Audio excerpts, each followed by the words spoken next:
আজকের ইসলামী মহাসম্মেলনের সম্মানিত সভাপতি, সম্মানিত প্রধান অতিথি, যিনি একটু আগে অত্যন্ত সুন্দর এবং প্রাঞ্জল ভাষায় অনলবর্ষী আলোচনা রাখছিলেন, হাফেজাহুল্লাহ। বিশেষ অতিথি যিনি তার আগে আলোচনা রেখেছেন, বিশিষ্ট আলোচকবৃন্দ, ওলামায়ে কেরাম এবং আমার সামনে উপস্থিত অত্র এলাকার এবং দেশের বিভিন্ন প্রান্ত থেকে আজকের এই মাহফিলে সমাগত সম্মানিত সুধী, প্রিয় দ্বীনী ভাই এবং পর্দার আড়ালে বোনেরা, আল্লাহ রাব্বুল আলামিনের আমরা শুকরিয়া আদায় করছি, যিনি আজকে আমাদেরকে এই সম্মেলনে আসার তৌফিক দিয়েছেন। আমরা সকলেই বলি আলহামদুলিল্লাহ, আলহামদুলিল্লাহ আল্লাযী হাদানা লিহাযা ওয়া মা কুন্না লিনাহতাদিয়া লাউলা আন হাদানাল্লাহ। মহান আল্লাহর প্রশংসা জ্ঞাপন করছি, যিনি আল কোরআন এবং সহিহ সুন্নাহর দিকে আমাদেরকে হেদায়েত করেছেন, এবং তিনি যদি হেদায়েত না করতেন তাহলে আমরা হেদায়েত পেতাম না। সুতরাং আমরা সকলে আবারও বলি আলহামদুলিল্লাহ। যে সত্য সহকারে মহান রব্বুল আলামিন ওহী প্রেরণ করেছেন নবী মুহাম্মদ সাল্লাল্লাহু আলাইহি ওয়াসাল্লামের উপর, আমরা বিশ্বাস করি সেই সত্য আমরা ধারণ করতে পেরেছি। আমরা বিশ্বাস করি সেই সত্যের পথে আল্লাহ আমাদেরকে পরিচালিত হওয়ার তৌফিক দিয়েছেন। আমরা আবারও বলি আলহামদুলিল্লাহ। মানুষের সবচেয়ে বড় সাফল্য হচ্ছে সত্যকে আবিষ্কার করতে পারা। সেই মহান সত্য, যে সত্য আল্লাহ রাব্বুল আলামিন নাযিল করেছেন, এবং মানুষের সবচেয়ে বড় ব্যর্থতা হচ্ছে এই সত্যকে আবিষ্কার করতে না পারা, অথবা সত্যকে আবিষ্কার করতে গিয়ে হয় বিভ্রান্তি মিশ্রিত সত্যকে নিয়ে চলা, অথবা সত্যকে একপাশে ঠেলে দিয়ে বিভ্রান্তির পথে চলা। আমাদের যে সমস্ত ভাইয়েরা এখনও সেই বিভ্রান্তির অতল গহ্বরে তলিয়ে আছেন, আমরা আল্লাহর কাছে দোয়া করছি, আল্লাহ তাদেরকে হেদায়েত দান করুন। আমরা আল্লাহর কাছে দোয়া করছি, আল্লাহ যেন আমাদেরকে জীবনের শেষ নিঃশ্বাস পর্যন্ত কোরআন সুন্নাহর এই প্রবল শক্তিশালী স্পষ্ট সত্যের উপর আমাদেরকে রাখুন, আমিন। সত্যকে আবিষ্কার করা খুব কঠিনও নয়, আবার সহজও নয়। সত্যকে আবিষ্কার করার প্রস্তুতিও সবার মধ্যে নেই। এর জন্য প্রয়োজন একটা সুন্দর মনন, ইখলাস এবং ঐকান্তিক প্রচেষ্টা। আর আল্লাহর কাছে দোয়া করো, আল্লাহ আল্লাহুম্মা আরিনাল হাক্কা হাক্কাও ওয়ারযুকনা ইত্তিবাআহ ওয়া আরিনাল বাতিলা বাতিলাও ওয়ারযুকনা ইজতিনাবাহ। হে আল্লাহ, তুমি আমাদেরকে সত্যকে সত্য হিসাবেই দেখাও আর সত্যের অনুসরণ করার তৌফিক দাও। হে আল্লাহ, তুমি আমাদেরকে বাতিলকে বাতিল হিসাবেই দেখাও এবং বাতিলকে পরিহার করার তৌফিক দাও, আমিন। এই সুন্দর দোয়া সবসময় করবেন, যাতে সত্যের পথে চলা আমাদের জন্য সহজ হয়। সত্যের কিছু নিয়ম নীতি আছে, আমরা আজকে তার কিয়দাংশ আপনাদের সামনে পেশ করব ইনশাআল্লাহ, যেটা মূলত কোরআন এবং সুন্নাহর ভাষায় আমরা বলতে পারি সেটি হচ্ছে উসুলুল ঈমান। আল কোরআন এবং আস সুন্নাহ আল্লাহ তাআলা সবচেয়ে বেশি ওয়াজ করেছেন ঈমানের ওয়াজ। ঈমান ছাড়া তো কোনো মানুষের কোনো কিছুই গ্রহণযোগ্য হবে না। আল্লাহ তাআলা আপনার আমার কোনো আমলই গ্রহণ করবেন না যদি ঈমান না থাকে। অতএব উসুল আল ঈমান বা ঈমানের মূলনীতি আমাদের জানা থাকতে হবে। এই উসুলগুলো জানা না থাকার ফলেই কিন্তু আজকে বিভ্রান্তি। যে কথা ডক্টর মুসলিহুদ্দিন হাফেজাহুল্লাহ তিনি আমাদের সামনে তুলে ধরেছেন, শেষ তার বক্তৃতার দিকে আমরা দেখলাম যে বিভ্রান্তির যে ধূম্র জাল সৃষ্টি হয়েছে আজকে এই মুসলিম সমাজের মধ্যে, ঈমান নিয়ে, আকীদা নিয়ে, আল্লাহ নিয়ে এবং তার প্রিয় বান্দা এবং রাসূল মুহাম্মদ সাল্লাল্লাহু আলাইহি ওয়াসাল্লামকে নিয়ে, এটা আসলে মূলনীতির সঠিক ধারণা এবং সঠিক রূপরেখা তাদের কাছে না থাকার কারণেই কিন্তু এটা হয়েছে। যা হোক, আল্লাহ তাআলা তার নবীকে কিতাবও শিখিয়েছেন, ঈমানও শিখিয়েছেন। তিনি বলেছেন, মা কুনতা তাদরি মাল কিতাবু ওয়ালাল ঈমান, তুমি তো জানতে না কিতাব কি এবং তুমি জানতে না ঈমান কি। কিতাবটা হচ্ছে ইলমের আধার, ইলমের সম্ভার, মারকাজুল উলুম, ইলমের কেন্দ্র, সেটি হচ্ছে আল কোরআন। আল কোরআন, আল কোরআন তো আল্লাহ রাসূল সাল্লাল্লাহু আলাইহি ওয়াসাল্লাম নাজিল হওয়ার আগে কি জানতেন? কোরআন নাজিল হয়েছে, এরপরে তিনি জেনেছেন আর বিশ্ববাসীকে, মানব সম্প্রদায়কে তিনি জানিয়েছেন। এই কোরআনের মধ্য দিয়ে তাকে সর্বপ্রথম শেখানো হয়েছে কি? আল ঈমান। আল ঈমান। আজকে সেই ঈমানের কিছু অংশ নিয়ে এবং তার কিছু মূলনীতি নিয়ে আমরা আলাপ করব। আল ঈমান শব্দের অর্থ হচ্ছে, আরবি ভাষাবিদগণ সাধারণত বলেছেন, এটা হচ্ছে আত-তাসদীক। আত-তাসদীক, তাসদীক মানে হচ্ছে কাউকে সত্য প্রতিপন্ন করা। কাউকে সত্য প্রতিপন্ন করা। কাকে সত্য প্রতিপন্ন করতে হবে?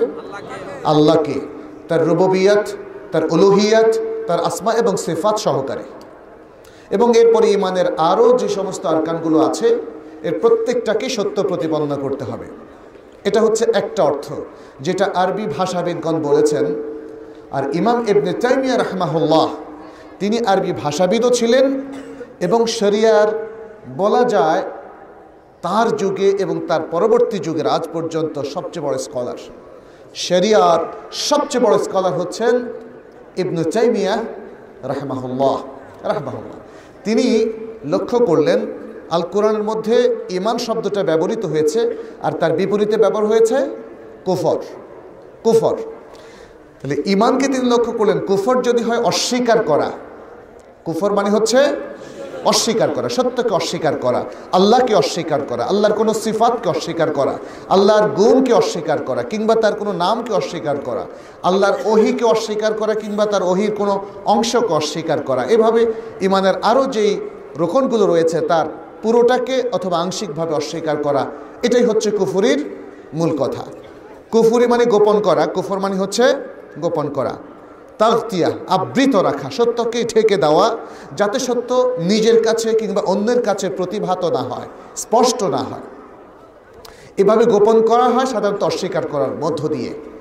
কুফরির বিপরীতে যদি ঈমান শব্দটা ব্যবহৃত হয় তাহলে আরেকটা অর্থ প্রকাশিত হয়, সেটা মানে হচ্ছে স্বীকার করা। ঈমান মানে কি তাহলে?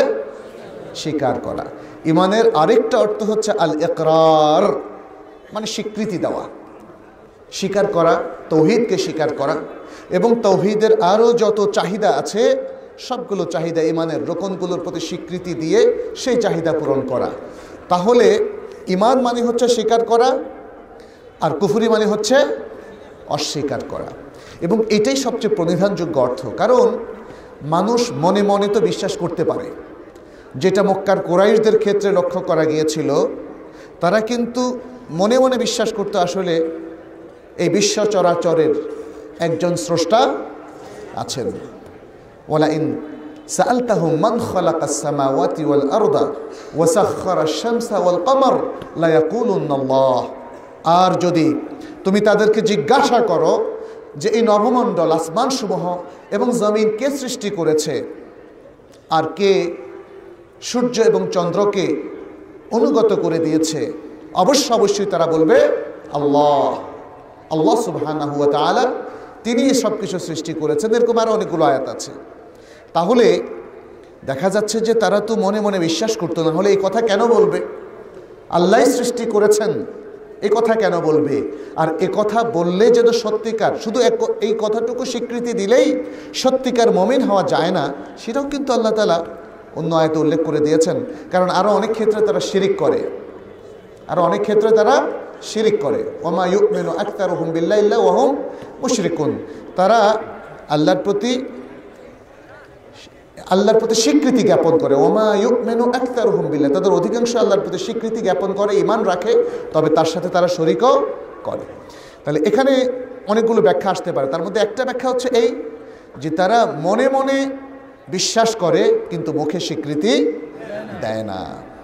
ফলে মুখে স্বীকৃতি না দিলে মুমিন হবে না। আবু জাহেলও যদি মনে মনে জানতো যে আল্লাহই হচ্ছেন স্রষ্টা এবং মুহাম্মদ সাল্লাল্লাহু আলাইহি ওয়াসাল্লাম তিনি সত্যিকার অর্থে আল্লাহর বান্দা ও রাসূল, তার এই মনের বিশ্বাসের কোনো কাজে আসবে না যতক্ষণ না ইকরার বিল লিসান হবে, যতক্ষণ না সারা বিশ্ববাসীর সামনে সে কথা বলবে যে আশহাদু আল্লা ইলাহা ইল্লাল্লাহ ওয়া আশহাদু আন্না মুহাম্মাদুর রাসূলুল্লাহ, আমি সাক্ষ্য দিচ্ছি যে আল্লাহ ছাড়া সত্যিকার আর কোনো মাবুদ নেই, আর কোনো হক মাবুদ নেই, এবং আমি আরও সাক্ষ্য দিচ্ছি যে মুহাম্মদ সাল্লাল্লাহু আলাইহি ওয়াসাল্লাম হচ্ছেন আল্লাহর রাসূল, আল্লাহর বান্দা ও রাসূল।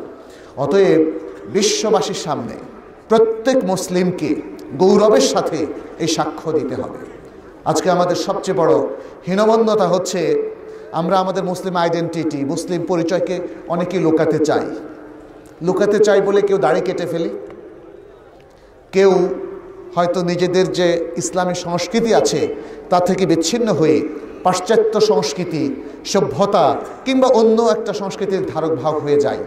আমরা আজকে মডার্ন মুসলিম হতে চাই, লিবারেল মুসলিম হতে চাই, কিন্তু আমার যে মূল ঐতিহ্য, আমার যে সবচেয়ে গৌরব গাথা হচ্ছে আমার ঈমান, আমার যে সবচেয়ে গৌরবের স্থান হচ্ছে আমার ইসলাম প্র্যাকটিস করা এবং নিজেকে আল্লাহর বান্দা হিসাবে বিশ্ববাসীর সামনে তুলে ধরা, আমরা কিন্তু সেটাকে ভুলে যাই বলে আমাদের মধ্যে হীনমন্যতা আসে।